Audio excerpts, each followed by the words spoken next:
To auto-use graphical image as exercise mode home screen wallpaper in Samsung Galaxy S23 Ultra, swipe down the top of the screen and then tap setting icon, tap mode and routine.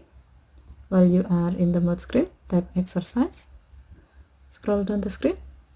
Under wallpaper section, tap home screen thumbnail, tap graphical, and then select the desired graphical wallpaper you like to use.